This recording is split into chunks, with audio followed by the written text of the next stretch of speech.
Bien, muchachos, en este afán siempre de mejorar, vamos a realizar otro video del tema 11, tejidos, órganos y sistema de los vertebrados. Les comentaba de que estos videos son totalmente criollos, ya no es el afán de ser un famoso youtuber ni demás, sino el único objetivo que yo tengo hacia ustedes es de que ustedes puedan cumplir sus sueños ingresando a la facultad, ¿no? Y ojalá lo logren con este material de apoyo que les estoy favoreciendo. Me toma tiempo todo, pero lo hago con mucho gusto y lo único que les pediría es que ustedes eh, puedan dar un buen examen y posteriormente ingresar a la facultad. Ese es mi deseo. Bien, en ese sentido vamos a ver el tema número 11, que son que habla de los tejidos, órganos y sistema de los vertebrados, ¿ya? En esa primera parte de su libro dice que van a hablar sobre los principios de la anatomía y fisiología del organismo y va a usar al hombre como ejemplo, ¿ya? Al Homo sapiens, describiendo desde sus características distintivas, entre las que destacan el endoesqueleto óseo del ser humano, del Homo sapiens, del hombre pensante, que va a estar articulado, incluido un cráneo, una columna vertebral, que contiene el sistema nervioso y un celoma dividido por el diafragma, en dos compartimientos, que va a ser la cavidad abdominal y la cavidad torácica. Aquí hace referencia a esto. El celoma es una estructura embriológica que se desarrolla durante este periodo, durante el embarazo, y dice que este celoma es como un tubo. Lo vamos a ver más adelante, pero es como un tubo que se divide en dos por un músculo que posteriormente va a constituirse el diafragma y va a dividir en dos este tubo, ¿ya? Si quieren una parte superior, que esa va a ser la cavidad torácica, y una inferior, que va a ser la cavidad abdominal. En una primera parte, su libro habla sobre las células del cuerpo de los vertebrados están organizadas en tejidos, ¿no ven? Y esto es algo que nosotros ya hemos ido viendo, en donde veíamos que la organización del cuerpo humano está constituida por células, el conjunto de células forma tejidos, el conjunto de tejidos forma órganos, y el conjunto de órganos forma sistemas, aparatos o sistemas, ¿verdad? Entonces aquí tenemos a la célula, que el conjunto de células va a formar un tejido, y hay unas letras en negrillas en su libro que justamente menciona esto. Ahí dice que, como ustedes saben, la célula va a cumplir una determinada función, ¿ya? Y habla sobre los 4 tejidos básicos principales que suelen ser pregunta de examen y siempre se los he repetido en clase: tejido conectivo, tejido epitelial, tejido muscular y tejido nervioso, ¿ve? Son los 4 tejidos básicos que tienen que formar las células y que les pueden preguntar en su examen, así que deben memorizarlos: conectivo, epitelial, muscular y nervioso. Bueno, después, como dice el título y las letras en negrillas de su libro, dice: diferentes tipos de tejidos unidos estructuralmente y coordinados en sus actividades forman órganos, dicen, ¿no ven? Entonces aquí tenemos a un tejido, y cuando este tejido se va uniendo con otros tejidos va formando un órgano, ¿no ven? Y este órgano va a ser el que va a estar, va a coordinar una determinada actividad. Dice que a su vez trabajan juntos en forma integrada y constituyen el nivel de para que posteriormente constituyen el nivel de los sistemas de órganos. Bajo este tipo de jerarquía, la inactividad se halla uno de los principios más profundos de la biología. La estructura y los procesos reguladores de los organismos más complejos son de todas las partes, dice. Nada importante en esa parte de su libro, ¿no? Y repitiendo, los órganos forman sistemas. Los tejidos forman órganos y los órganos forman sistemas, sí, eso. Luego, posteriormente en su libro dice algo que es importante, que dice: hay 4 funciones esenciales que permiten la continuidad de la vida de un animal multicelular. ¿Cuáles son estas? La primera, la obtención de alimento, es una función importante que tiene, que debe ser obtenido, procesado de modo de producir moléculas que puedan ser utilizadas para sus actividades, ¿no? Las macromoléculas, a eso se refiere, las proteínas, carbohidratos, etc. el mantenimiento de un cierto nivel de homeostasis, la coordinación de los músculos esqueléticos y la reproducción. Son 4 funciones esenciales, entonces, esenciales dice ahí, ¿no? Ok, son funciones esenciales, dice en su libro, que permite la continuidad de la vida de un animal multicelular. Bueno, entonces vayamos viendo las características del Homo sapiens, como les he dicho. En este tema vamos a hacer un hincapié a la fisiología y anatomía del cuerpo humano y vamos a usar como ejemplo al hombre, decían, ¿no? Entonces, el hombre pensante, que es el Homo sapiens. El ser humano es un vertebrado y como tal tiene un endoesqueleto óseo articulado que soporta el cuerpo y crece juntamente con él. El cordón nervioso dorsal, está hablando de la espina medular, como que la conocen, está rodeado por segmentos óseos, las vértebras. Y el cerebro está encerrado dentro de una caja protectora que es el cráneo. Como en otros vertebrados y en la mayoría de los invertebrados, también el cuerpo humano contiene un celoma. Y eso es lo que les decía. Esto que ustedes conocen como, no sé, como el tórax, como el tronco, en realidad lo conocen. En kinder nos decían así, ¿no? El tronco. Este tronco embriológicamente deriva de una estructura denominada celoma. Ya les decía que es como un tubo. Este tubo en un determinado periodo se divide en dos por una estructura que posteriormente va a ir a constituir el diafragma, que es esta. Y va a dividir al celoma en 2 cavidades. Una superior, que se llama cavidad torácica, y una inferior, que es la cavidad abdominal. ¿Qué es lo importante que tienen que saber esto? Es de dónde deriva el celoma, cuál es su estructura de origen.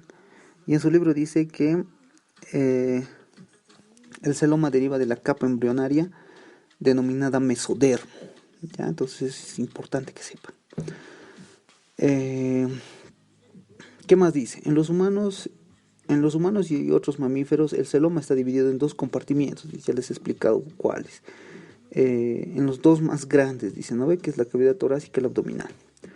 Estas 2 cavidades están separadas por un músculo que se denomina el diafragma. Y pues algo ya lógico, que dice que la cavidad torácica contiene algunos órganos. Primero los vasos arteriales principales, aorta, cavas, etcétera. Linfáticos también, como el conducto torácico, los 2 pulmones y el corazón. Sin embargo, la cavidad abdominal en su libro dice que es la que contiene una mayor cantidad de órganos, ¿no? Y ahí están estómago, intestino delgado, grueso, etcétera, etcétera. Hígado más, ¿no ve? ¿Qué más dice? Una de las características más sobresalientes de los mamíferos es que son endotérmicos, dice, ¿no? Características sobresalientes de los mamíferos es que son endotérmicos. Bueno, como hemos ido viendo en toda la parte de biología, endo significa adentro, térmico significa temperatura, ¿no? Entonces, lo que nos quiere decir esta palabra es de que generan calor internamente. Y así mantienen una temperatura corporal alta y relativamente constante. Bueno, los mamíferos tienen otras características importantes, dice, como por ejemplo tener pelo o piel en lugar de escamas o plumas, ya, o sea, pelo tienen, los tenemos todos, ¿no? En realidad, también tenemos piel y creo que no tenemos escamas ni plumas. También dice que vamos a tener unos sistemas altamente desarrollados por medio de los cuales pueden recibir y procesar la información y reaccionar frente a ella. Okay. Lo más importante entonces que quiero que sepan es que la característica más importante que van a tener, la más sobresaliente, como dice su libro, por algo dice, ¿no? La más sobresaliente es que son endotérmicos. Todos los mamíferos, como saben, son aquellos que pues dan a luz a su bebé, a su producto, y sin embargo hay unos mamíferos que no dan a luz, ya, y se los he marcado ahí, que son por ejemplo este tipo de animales que están denominados como monotremas, ya, que son mamíferos pero no tienen parto, por así decirlo, ¿no? También existen otros tipos de de organismos animales como los ovíparos, y ella en su libro menciona, ¿no?, que son los que provienen de huevos, y los peces también, y algunos reptiles, ¿no? En general todos ellos derivan de huevos. Bueno, como saben, la característica más importante de los mamíferos es por qué se llaman mamíferos, es porque amamantan, ¿no ven? Porque les gusta la mama, porque amamantan, etcétera. Entonces, dice en su libro que los mamíferos amamantan a sus crías, proceso que implica un periodo relativamente largo de cuidado parenteral, lo que favorece ciertos tipos de aprendizaje. Esto es diferente de lo que ocurre con la mayoría de los insectos y con casi todas las especies de peces, anfibios y reptiles, los cuales la progenie es independiente desde el mismo momento que nace del huevo, ¿no ve? Los mamíferos, pucha, pegados a su mamá todo el tiempo hasta que crezcan. Sin embargo, los que nacen de un huevo, los ovíparos, ni bien salen del huevo, ya son independientes, ¿no? Deberían aprender los ovíparos ustedes, parásitos. Tejido epitelial. En su libro lo menciona con el término de células y tejidos, ¿no? Dice, el cuerpo de un vertebrado, al igual que todo organismo multicelular complejo, está constituido por una variedad de células diferentes y especializadas, ¿no ve? En alguna parte de su libro dice que nosotros tenemos hasta 200 tipos de células diferentes en nuestro cuerpo, ¿ya?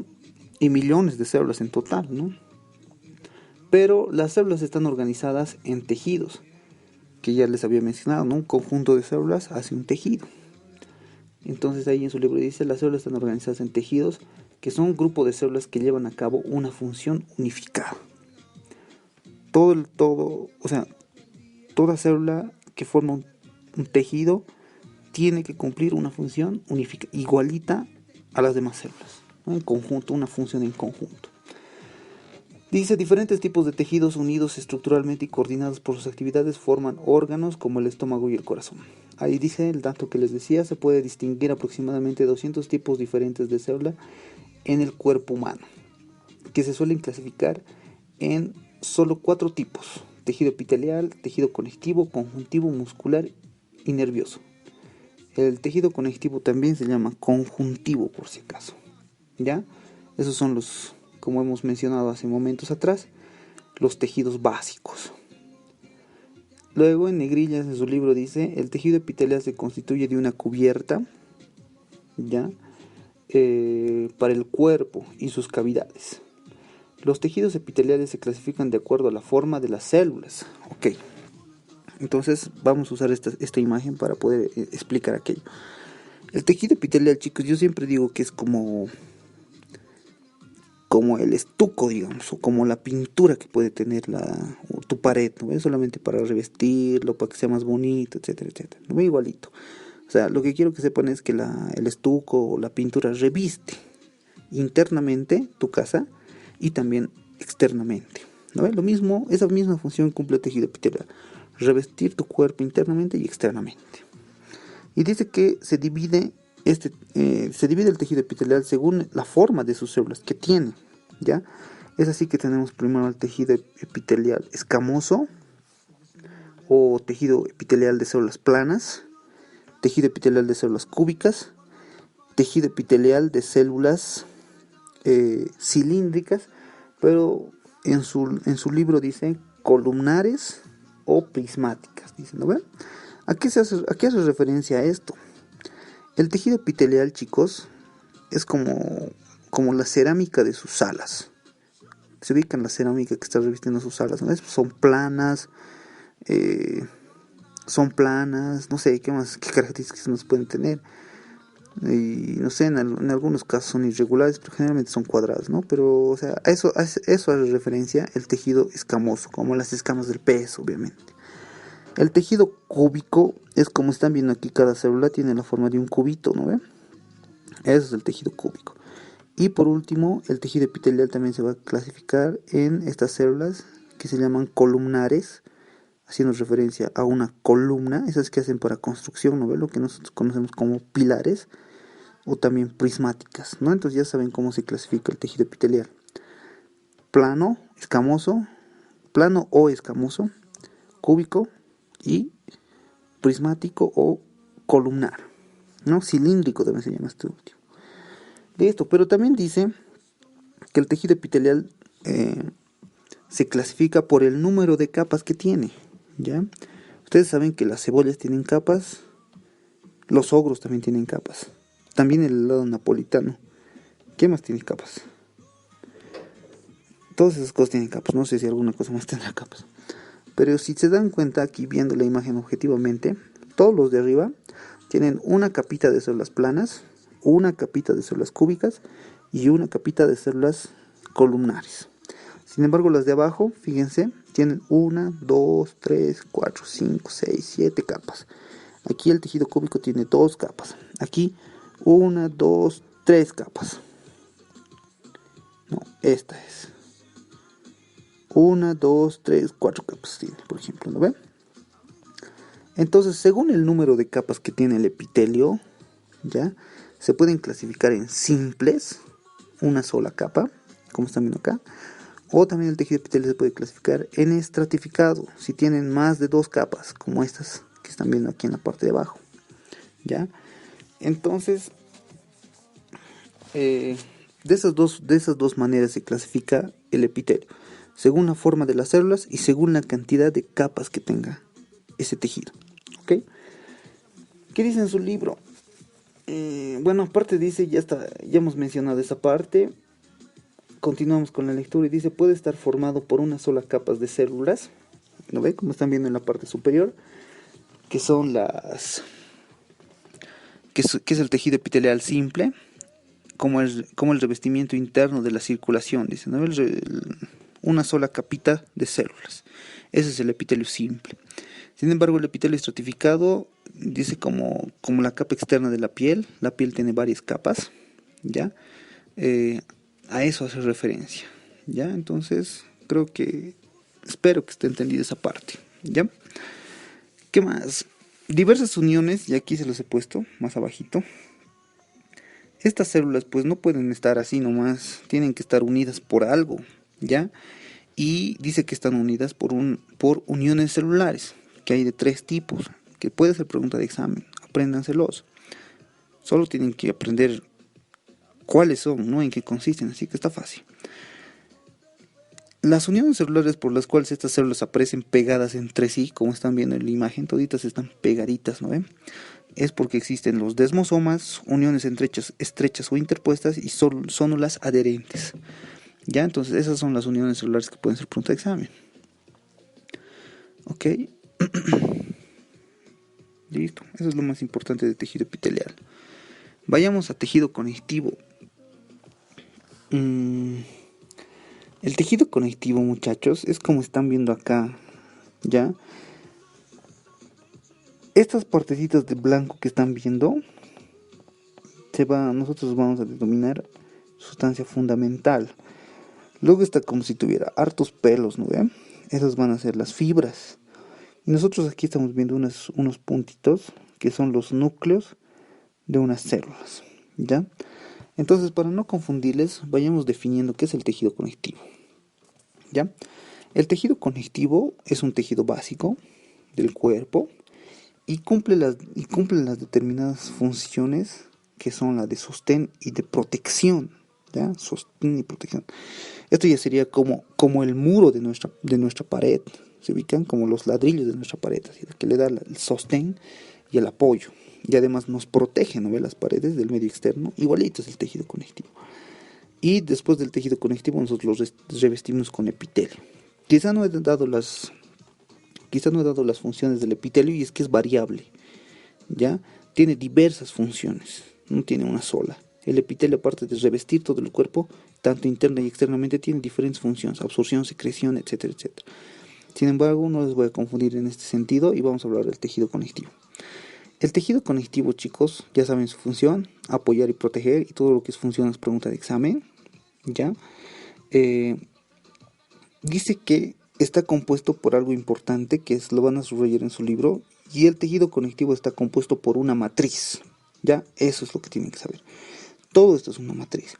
La matriz dice que está compuesto por 2 cosas importantes, ¿ya? La matriz está compuesta por la sustancia fundamental, ¿ya? Que ahí lo van a ver en su libro, que es viscosa, amorfa, y es el principal componente de la matriz, dicen, ¿ve?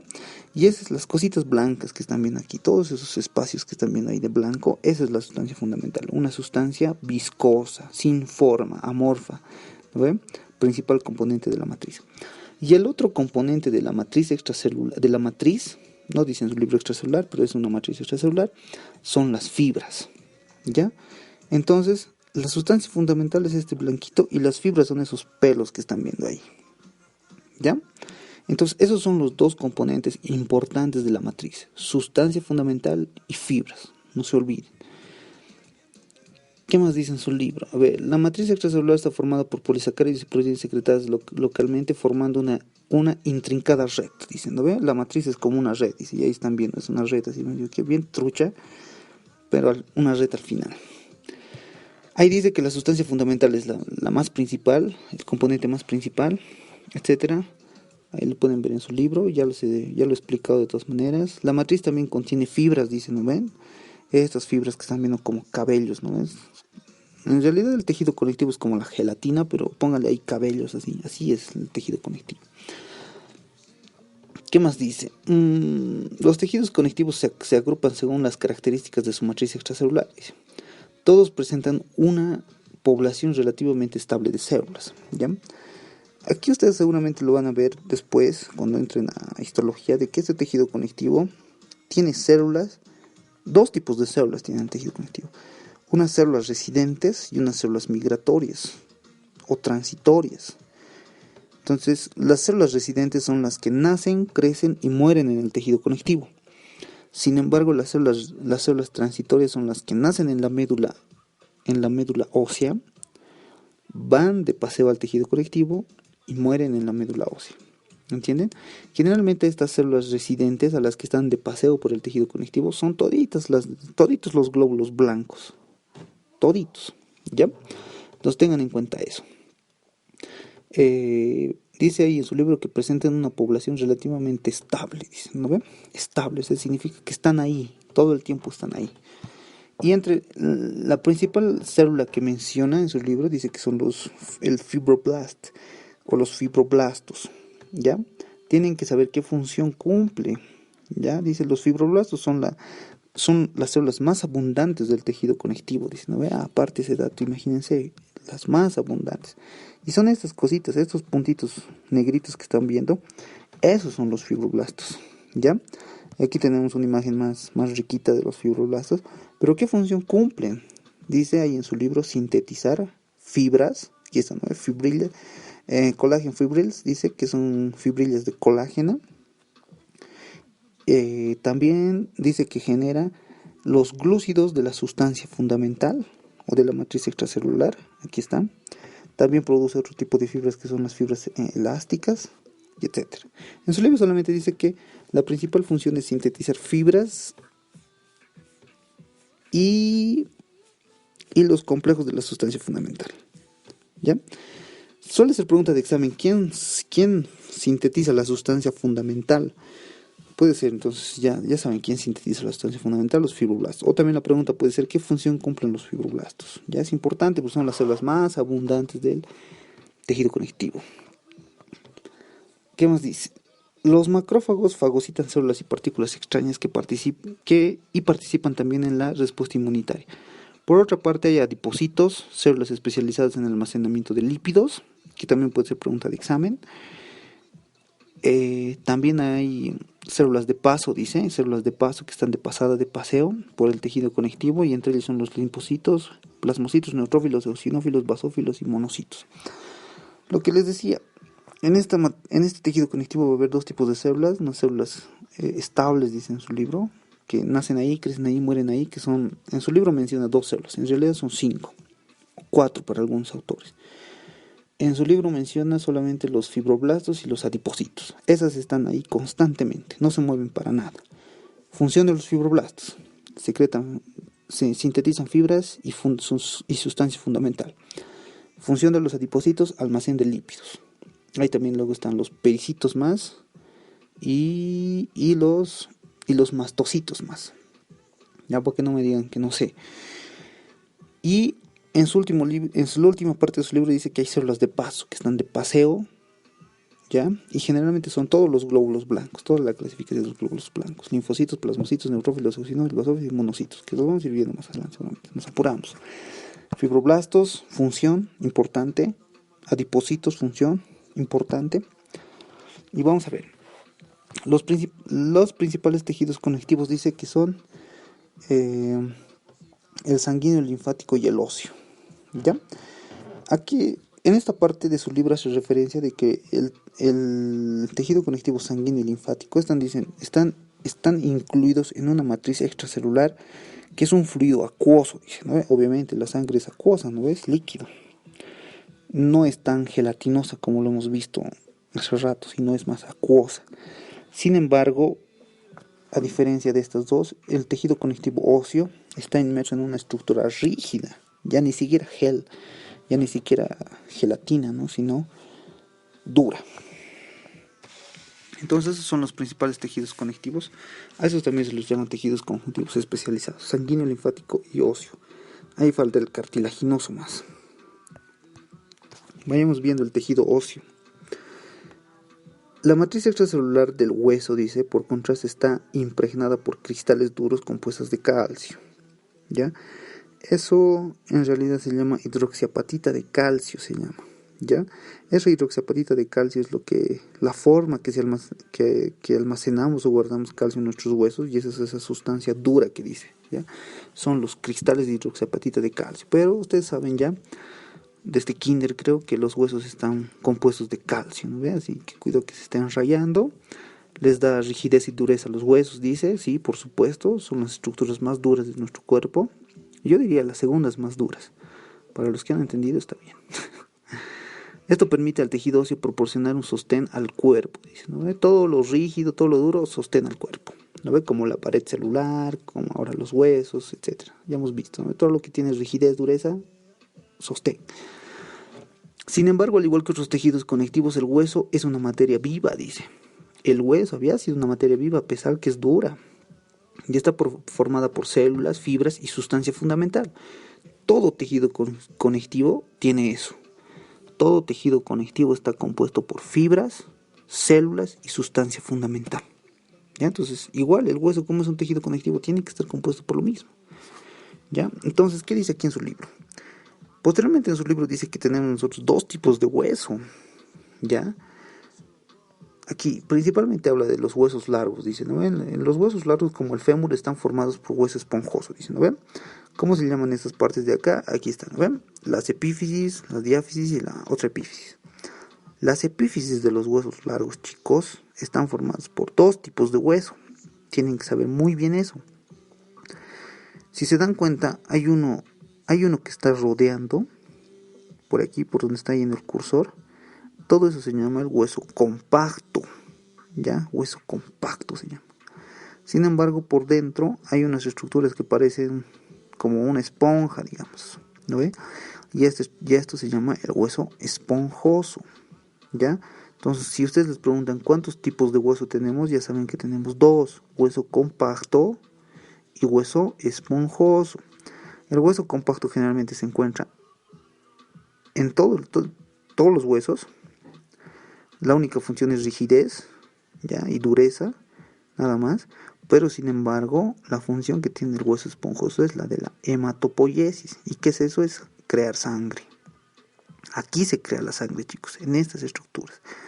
Por eso se hace el trasplante de médula ósea, ¿no ve? Cuando alguien tiene leucemia o tiene algún tipo de cáncer en la sangre, esta huevada de aquí se trasplanta. Ya, creo que he dicho una mala palabra, perdón, pero no voy a poder editar el video, lo siento. Está formado por hueso esponjoso, en el cual hay grandes espacios rodeados por hueso compacto. Dice, ¿no ve? El hueso esponjoso está rodeado por hueso compacto. Ahí da el ejemplo de la caña hueca, dice. La caña hueca, que está compuesto, que es generalmente las diáfisis, es como una caña hueca, ¿no ve? Esos generalmente son las diáfisis. A lo largo de la parte central de la caña hueca se extiende una cavidad que contiene la médula ósea, dice. ¿Ya? La médula de los huesos largos es amarilla por la grasa, dice, que almacena. Eso es un dato quizá incorrecto. Aquí en esta cavidad medular, ya, se almacena la médula amarilla, ya que es grasa, y aquí se encuentra la médula roja, que es para producir células sanguíneas en el hueso esponjoso, como les he dicho. Bueno, ¿qué más? A todo este hueso le rodea una capita de tejido conectivo que se llama periósteo. ¿Se fijan que alguna vez al huevo se le saca una pequeña telita blanca? Esa telita blanca igualito tiene el hueso. Todo el hueso está rodeado externamente por esa capita que se llama periósteo, que es una vaina fibrosa que contiene vasos sanguíneos que suministra oxígeno y nutrientes al tejido óseo. Los vasos sanguíneos dice que ingresan por unas estructuras. Aquí están, los vasos sanguíneos ingresan aquí, como están viendo, por unas estructuras que se llama canalículos de nutrientes, o también se llaman orificios arteriales, canalículos de nutrientes. Tiene varios nombres, ¿ya? Pero lo importante es que el vaso sanguíneo entra por esos orificios. Dice luego es posteriormente sobre que los huesos son órganos vivos formados por tejido conectivo, tejido nervioso, tejido epitelial que revisten los vasos sanguíneos situados dentro de los conductos de Havers. Entonces, este hueso compacto que nosotros hemos visto, que es como que está rodeando todo el hueso, etcétera, estito de acá, si nosotros lo vemos en la vista al microscopio, vemos que está así. El hueso está constituido por unas estructuras anatómicas, morfológicas y funcionales que se llaman las osteonas. ¿Ya? Osteón dice ahí, ¿ya? Es como círculo. Este osteón, si ven en el medio, tiene un conducto por donde están pasando una arteria y una vena. A estos conductos por donde pasan venas y arterias dentro del hueso, se denominan canales de Havers. Y eso es lo que dice su libro. ¿Ve? Que corren a lo largo del hueso, dicen, justamente llevando esto, por ejemplo, son los conductos de Havers. Y cada conducto de Havers está unido a su vez por otros conductos que son los conductos de Volkmann, de Volketamann, digamos, ¿no? Aquí están los conductos de Havers, Volkmann, conducto de Havers, a lo largo del hueso, que están transportando venas, arterias, nervios, etcétera, etcétera, etcétera. ¿No ven? Eso es lo que dice su libro. Cada hueso está rodeado por una... No manden mensajes, estoy grabando. Cada hueso está rodeado por una cápsula fibrosa protectora que contiene vasos sanguíneos grandes que aportan oxígeno y alimento al tejido óseo. Okay. Un detalle del tejido muestra que los conductos de Havers, que ya saben cuáles son, que son estos son los conductos de Havers, se hallan rodeados por células óseas vivas, ¿ya? ¿Y cuáles son estas células que rodean a los conductos de Havers? Vamos a ver ahora. Estas son las células que rodean al conducto de Havers. Más posteriormente en su libro dice que existen 4 tipos de células que se asocian al tejido óseo, ¿ya? Las células madre, que se denominan osteogénicas, los osteoblastos, el osteocito y los osteoclastos, ¿ya?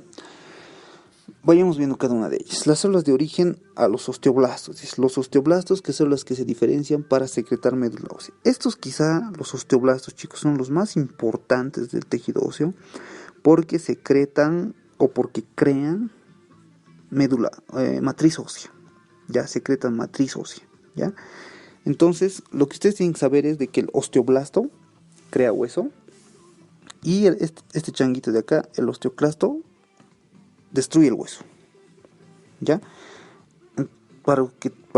Para usar términos que ustedes entiendan, el osteoblasto anabolismo y el osteoclasto catabolismo, ¿ya? Pero, pregunta de examen, el osteoblasto sintetiza matriz ósea, ¿ya? Matriz ósea. Los osteocitos dice que son células maduras, son estas de acá, son células maduras, rodeadas por una matriz ósea secretada previamente por el osteoblasto, dice, ¿ya? Osteoblasto. ¿Dónde se ubican estos osteocitos? Recuerden que el hueso es una estructura dura, ósea, ¿no ve? Está formado por calcio, el calcio quizá no tenga vida, pero dentro de ese calcio, imagínense un lago de calcio, duro, rígido, hay unas pequeñas lagunitas. Es ahí donde hay unas pequeñas lagunitas, unos pequeños espacios donde viven estas células. Esos espacios se llaman lagunitas. Ya, ahí es donde viven los osteocitos. Y por último tenemos a los osteoclastos, que son células multinucleadas, dice, aquí estamos viendo, miren, 1, 2, 3, 4, 5 núcleos había tenido, ¿ya? Y la función que tiene es fagocitar, no, nada que ver. Dice, la función que cumplen es reabsorber tejido óseo. Entonces, ¿qué vamos a rescatar de esta parte que puede ser pregunta de examen? Las células osteogénicas son de donde derivan los osteoblastos. ¿Qué función cumplen los osteoblastos? Les he dicho anabolismo, construir. ¿Qué van a construir? ¿O qué van a secretar? Matriz ósea. Por otra parte, los osteoclastos van a hacer catabolismo. ¿Qué van a hacer? Van a destruir o van a reabsorber tejido óseo. ¿Ok? Eso es importante. Tejido muscular. El tejido muscular se caracteriza por células musculares especializadas en la contracción que llevan a cabo ensambles de dos proteínas, la actina y la miosina. Aquí tenemos. La actina es esto de acá y la miosina es esto de acá. Alguna vez en clase les decía que estos son como los remos de un barco, ¿ya? En donde estos remos se unen con esta troponina y haciendo ese movimiento que hacen los remos, esta fibra se va cortando y se va realizando así la contracción muscular. Pero ¿qué es lo importante de esto? Dice el músculo, nosotros vamos a tener dos tipos de músculo, ¿ya? Nosotros tenemos dos tipos de músculo. ¿Cuántos tipos de hueso tenemos? Dos, ¿no ve? Compacto, esponjoso. ¿Cuántos tipos de músculo tenemos? Dos también.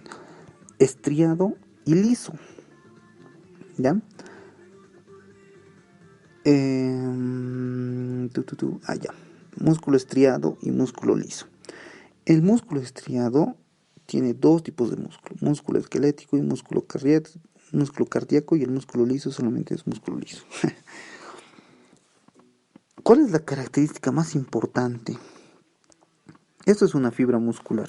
Esto de acá, así. Esa es una fibrita muscular. Esa es una célula muscular. Esto de acá. Pero dice que la característica que tienen es que tienen estrías. ¿Ya? O sea, no solo ustedes habían tenido estrías, sino también la célula muscular tiene estrías. ¿Cuáles son esas estrías? Estas cositas negritas más oscuritas que están viendo, a esas se llaman estrías. ¿Ya? Miren, el músculo cardíaco también tiene estrías, pero el músculo liso ya no tiene esas líneas negras y blancas, ¿no? Por eso se llama músculo liso. Estos son músculo estriado, porque tienen esas estrías. Esto es músculo liso porque no tiene estrías. Hay dos tipos de músculo estriado, esquelético y cardíaco.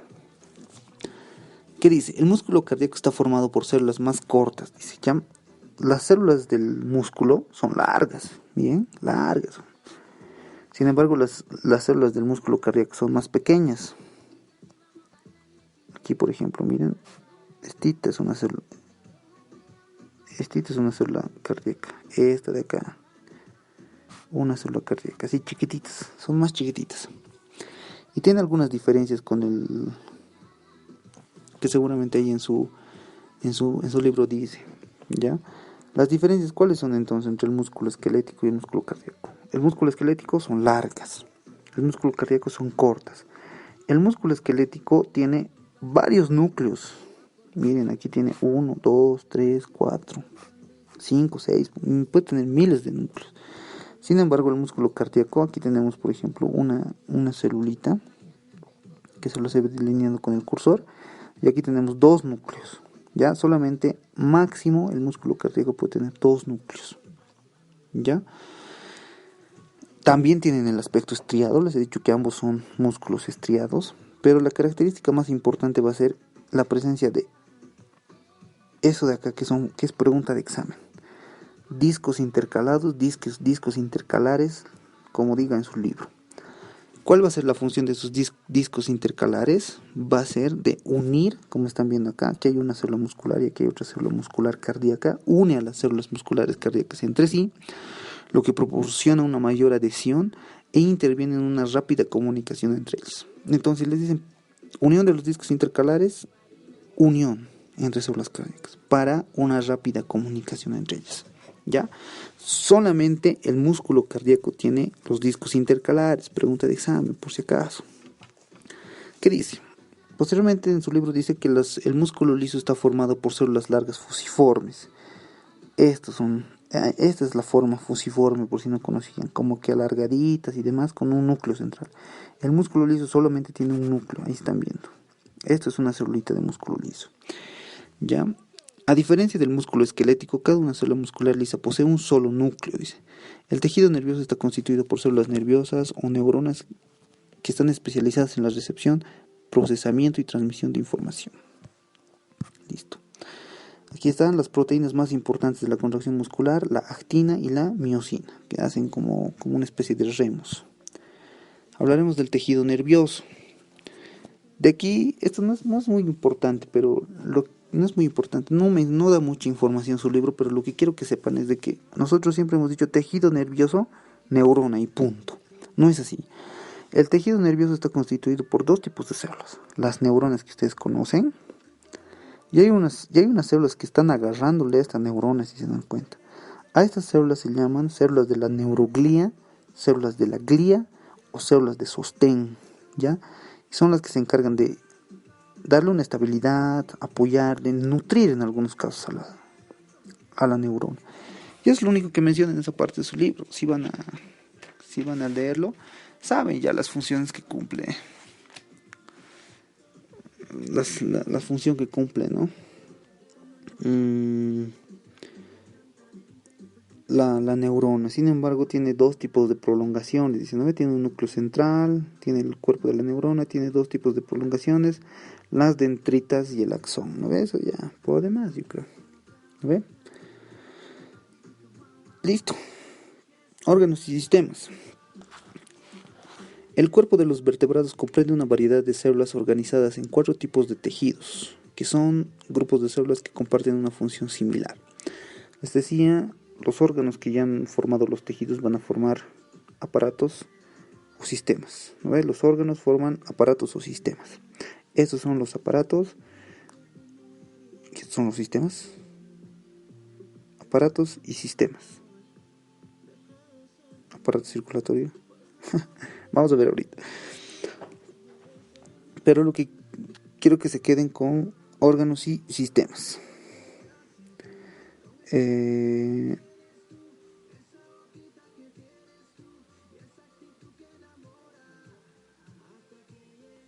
Vayamos viendo. Pucha, me están mensajeando, che. Justo ahora. No puedes.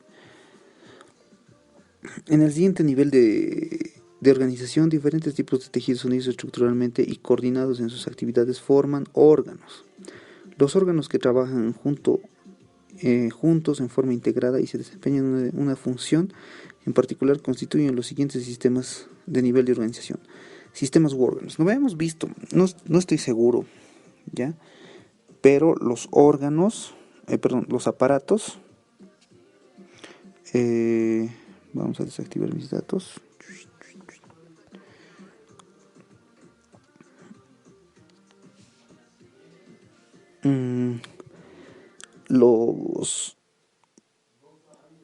Los órganos son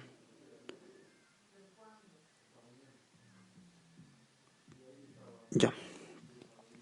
Los sistemas, chicos, son tejidos, son órganos diferentes, ¿ya? Son órganos diferentes y cumplen una función diferente. Sin embargo, los aparatos son tejidos iguales que cumplen una sola función. Eso es lo que les quería decir. Vayamos viendo esta parte que dice los sistemas del órgano en conjunto. Dice, constituyen al animal completo y un organismo viviente que está en interacción con el ambiente externo. Este incluye no solo el ambiente físico, sino también otros individuos con una misma especie, así como otras especies. Dice, bajo este tipo de jerarquía interactiva se halla uno de los principios más profundos de la biología. La estructura de los procesos reguladores de los organismos más complejos son de tal forma las partes que sirven al todo y el todo a las partes. Es importante. Funciones del organismo. Bueno, veamos qué dice aquí.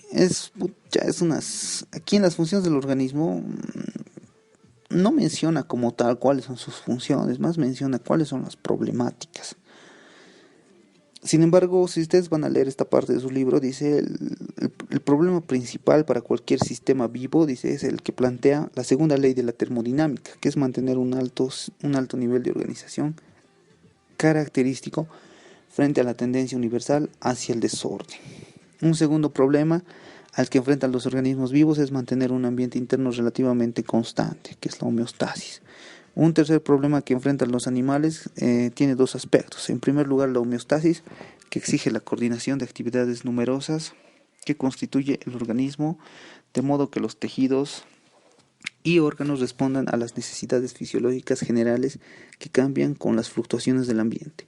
En segundo lugar, los animales típicamente son muy activos y se mueven de acá para allá cuando tratan de obtener una pareja y van en busca de alimentos, mientras intentan simultáneamente evitar ser capturados por otros animales. ¿No?